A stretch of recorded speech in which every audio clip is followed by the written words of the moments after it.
हाय once again, आप भी plan कर रहे हो अपने मास्टर्स के लिए इन जर्मनी 2024 के लिए, तो ये वीडियो आपके लिए काफी ज्यादा इंपॉर्टेंट होने वाली है। मैं इस वीडियो में आपको बताने वाला हूँ total cost of living pre departure और आफ्टर डिपार्चर कितनी टोटल कॉस्ट ऑफ लिविंग आपकी रहेगी। ओके, तो चलते हैं, स्टार्ट करते हैं इस वीडियो को।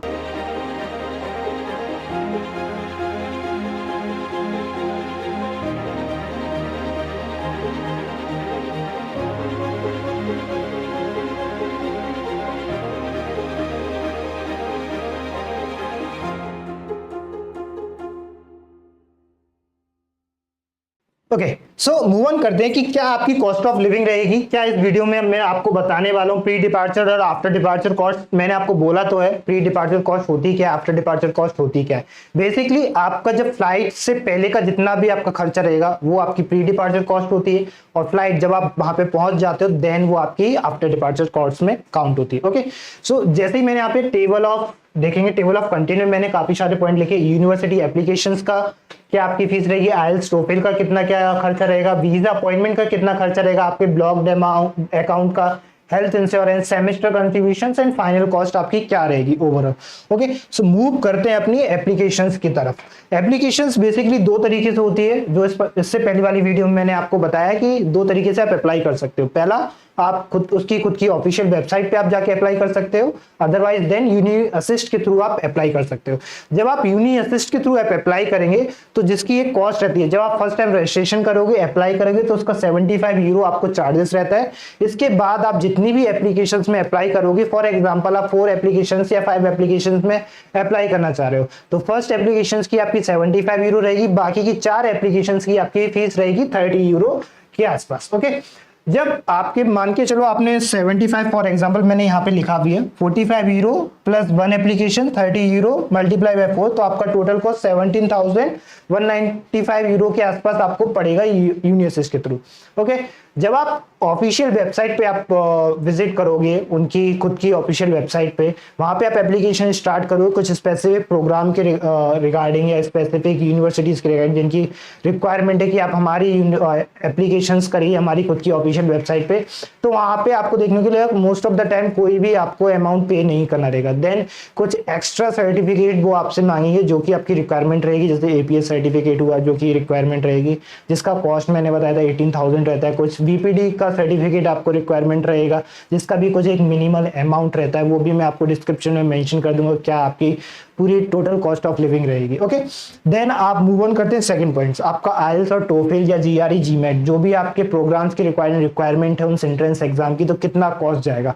आइल्स आप देख रहे थे 2023 में आप दे रहे थे, तो आपका कहीं ना कहीं कॉस्ट आपका 15,000 के अंदर बिलोंग करता था। अब जो इंक्रीज कर दिया है 16,250 उन्होंने इंक्रीज कर दिया है। टोफिल का एग्जाम 16,900 का है, तो ओवरऑल आप दोनों में से किसी एक को प्रेफर कर सकते हो। आइल्स कंपलसरी है क्योंकि इंग्लिश रिक्वायरमेंट है, जो कि आपकी सभी यूनिवर्सिटीज में कहीं ना कहीं आपको देखने को मिलेगा कि आपको आइल्स या टोफिल किसी ना किसी एक को देना ही पड़ेगा। कुछ यूनिवर्सिटीज अभी भी हैं जो आपकी मीडिया ऑफ इंस्ट्रक्शंस के बेसिस पे आपको एडमिशन देती है। ओके, तो वो भी आप चेकआउट कर सकते हो कि वो उस प्रोग्राम के लिए एप्लीकेबल है कि नहीं है। बट आपके पास आइल्स है या टोफिल है तो आपके लिए प्लस पॉइंट है, क्योंकि वो आपकी प्रोफाइल को भी कहीं ना कहीं हाईलाइट करता है। ओके, देन आपने आइल्स दे दिया, टोफिल दे दिया, देन आपका जीआरई जीमेट भी हो गया, कुछ स्पेसिफिक प्रोग्राम के लिए आपने अपना रजिस्ट्रेशन भी कर दिया यूनिवर्सिटीज के लिए। देन आपके पास ऑफर लेटर आ गया है, आपको अब वीएफएस मींस आपको वीजा के लिए अप्लाई करना है, कितना क्या कॉस्ट रहेगा, वीजा की कॉस्ट क्या रहेगी, क्या वीएफएस के चार्जेस रहेंगे। ओके, तो जैसे आप देखो स्टूडेंट वीजा के लिए 6,800 आपका कुछ कॉस्ट रहेगा, वीएफएस चार्जेस इसमें रहेंगे 915, जो मैंने अलग अलग करके आपको बताया। आप ऑफिशियल वेबसाइट पे भी जाके देख सकते हो कितना आपका अमाउंट रहेगा बीएफएस का, कितना आपका वीजा का क्या प्रोसेस रहेगा, कौन कौन से डॉक्यूमेंट्स रहेंगे, वो भी मैं आपको एक सेपरेट वीडियो में आपको बताऊंगा पूरा इन डिटेल्स वीजा के रिगार्डिंग। पिक एंड ड्रॉप के लिए कितना अमाउंट रहेगा, टोटल कॉस्ट कितना जाएगा वीजा के लिए 9,000, ओवरऑल आप मान के चलिए 10,000 का कहीं ना कहीं आपका खर्चा आएगा, जो कि नॉन रिफंडेबल होता है। अगर आप रिजेक्ट होते हो वीजा में तो आपका ये अमाउंट नहीं जाएगा। मेक श्योर करना आपका वीजा के लिए जब आप अप्लाई कर रहे हो सारे डॉक्यूमेंट इन प्रॉपर फॉर्मेट में हो, सभी करेक्ट हो, जो भी रिक्वायरमेंट आपको लग रही है वीजा के टाइम पे वो आपके पास होनी चाहिए। नहीं है तो आप वेल एंड प्रिपेयर उसको आप पहले से उस टाइम से पहले आपके पास वो कर लें तो वो ज्यादा आपके लिए इजी रहेगा, क्योंकि रिजेक्शन के chances most of the time आपके डॉक्यूमेंट्स की वजह से ही होते हैं, कहीं ना कहीं आपकी डॉक्यूमेंट्स में कमी रहेगी, देन बीएफएस वो आपको रिजेक्ट करती है। ओके, देन मैंने यहाँ पे एक पॉइंट हाईलाइट किया है, आपका चार्जेस रहेंगे फ्लाइट की कितना रहेगा। अगर आप मुंबई से फ्लाइट ले रहे हो हैम्बर्ग एंड फ्रैंकफर्ट के लिए तो एवरेज ऑन 35,000 जाता है। ओके, ये एवरेज ऑन मैंने क्यों बोला, मिनिमम आप 3 to 4 मंथ आप पहले टिकट करते हो, देन आप इससे भी कम में आप अपना टिकट ले सकते हो, मिनिमम 30 to 35,000 आप डिपेंड करता है। ओके, बट आपके पास कोई सियोरिटी नहीं है, आपके पास लास्ट मोमेंट पे वीजा आया है, अगर आप उसी मंथ में फ्लाइट टिकट कर रहे हो तो उसकी फीस जो जाएगी, एवरेज कॉस्ट जाएगी वो अप्रोक्सीमेटली 50,000 से लेके 55,000 वेरी करेगा एयरलाइंस के ऊपर। ओके, मूव ऑन करते हैं नेक्स्ट पे, आपका blocked account. Okay, blocked account VFS जब वीजा में अप्लाई करते हो उससे पहले का रिक्वायरमेंट है। अगर आप इससे पहले आप अप्लाई कर देते हो तो वेल एंड गुड, कोई इशू नहीं है, वो तो आपके पास अपॉइंटमेंट जब आप जाएंगे अपॉइंटमेंट तब आपको ब्लॉक्ड अकाउंट के लिए पूछेंगे कितना क्या अमाउंट है। मेरा सजेशन है कि आप उससे पहले कर ले तो ज़्यादा ईजी रहेगा। ब्लॉक्ड अकाउंट के लिए ज़्यादा कुछ इतना प्रोसेस नहीं होता है, सिंपल से ईजी स्टेप्स रहते हैं, वो आप फॉलो करिए। अमाउंट आपके पास है, आप वो अमाउंट किसी एक अकाउंट में डालिए, उसको ब्लॉक करा दिए, ब्लॉक्ड अकाउंट हो जाएगा। वो सिंपल सा रहता है, जो कि अमाउंट अब इंक्रीज होके 11,208 यूरो हो चुका है, अप्रोक्सीमेटली 10 लाख के आसपास। वो कहीं ना कहीं आपको सिक्योरिटी के बेसिस पे जाते हैं। ये बेसिकली आपका लिविंग कॉस्ट के अंदर काउंट होता है। क्यों होता है, क्योंकि जब आप जर्मनी जाते हो, ऑब्वियसली आप जर्मनी टारगेट कर रहे हो तो पब्लिक यूनिवर्सिटीज आप टारगेट करें, क्योंकि जिनकी फीस जीरो है, बिल्कुल जीरो, फ्री ऑफ कॉस्ट है, जिसमें आपको सिर्फ कंट्रीब्यूशन देना रहता है, कुछ सेमेस्टर कंट्रीब्यूशन, वो भी मैं आपको बताऊंगा आगे।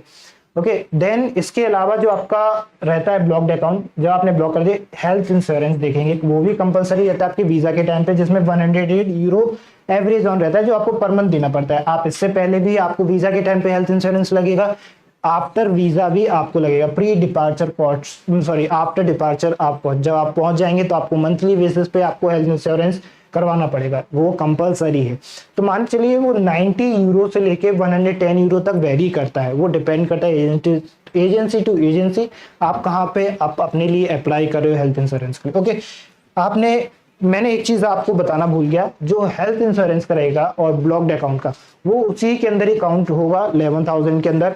वो मैंने आपको अलग से बता दिया था क्योंकि आपके लिए इजी रहेगा कि हेल्थ इंश्योरेंस का कितना जाता खर्चा रहता है। ओके, पर सेमेस्टर कंट्रीब्यूशन मैंने आपको बताया अभी कि कितना क्या कंट्रीब्यूशन रहेगा। सिर्फ जर्मनी में एक स्टेट को छोड़ के सभी जगह की जो स्टेट्स हैं उनका जो सेमेस्टर कंट्रीब्यूशन रहता है वो एवरेज 100 यूरो से स्टार्ट होके 400 यूरो तक जाता है पर सेमेस्टर, जो कि आप देखेंगे टोटल कॉस्ट आपका 16,000 यूरो जाएगा फॉर 2 ईयर प्रोग्राम के लिए। बट वहीं हम देखें एक स्टेट की बाडेन-वुर्टेंबर्ग 15,000 यूरो जा रहा है सिर्फ ओनली 1 सेमेस्टर के लिए। आप इसका टोटल देखोगे, जहां आप बाकी की स्टेट में 16,000 यूरो दे रहे हो, सिर्फ इस स्टेट में आपको 15,000 यूरो पर सेमेस्टर देना पड़ेगा। तो काफी ज्यादा डिफरेंस है। जब आप अप्लाई कर रहे हो, कॉलेज शॉर्टलिस्ट कर रहे हो, यूनिवर्सिटी शॉर्टलिस्ट कर रहे हो, तो मेक श्योर ये ध्यान रखिए आप किस स्टेट की कॉलेज और यूनिवर्सिटीज को शॉर्टलिस्ट कर रहे हो और किस प्रोग्राम के लिए, क्योंकि वो भी कहीं ना कहीं आपके लिए ज्यादा मैटर करता है। सेमेस्टर कंट्रीब्यूशंस के बाद अपन देखते हैं कि टोटल कॉस्ट आएगा कितना।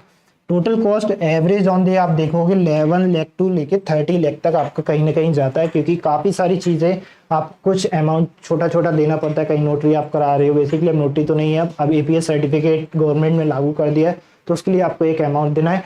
तो मानिए चलिए आपका 12 लाख कहीं ना कहीं एवरेज ऑन आपका जाएगा, जो आपको एक रिक्वायरमेंट रहेगी एक एप्लीकेशन को लेने के लिए। कुछ रिक्वायरमेंट इसमें मैंने आपको बताया कि प्री डिपार्चर कॉस्ट है, जैसे कि आपका आइल्स हुआ, एपीएस सर्टिफिकेट हुआ, एंड आपके एप्लीकेशन की फीस हुई, आपका फ्लाइट का टिकट हुआ, बीएफएस के चार्जेस हुए, ये आपका प्री डिपार्चर कॉस्ट में आएगा।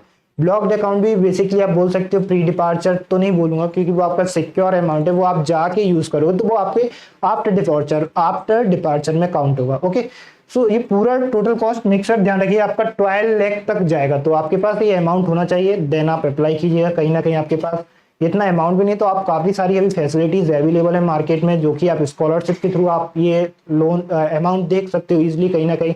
एंड मिडिल क्लास फैमिली कहीं ना कहीं आजकल इसको मतलब ले सकती है, स्टूडेंट्स पढ़ सकते हैं मास्टर प्रोग्राम के लिए, आराम से उनको लोन मिल जाता है 40 लाख तक का नॉन कोलेटरल लोन भी आपको देखने को मिलेगा।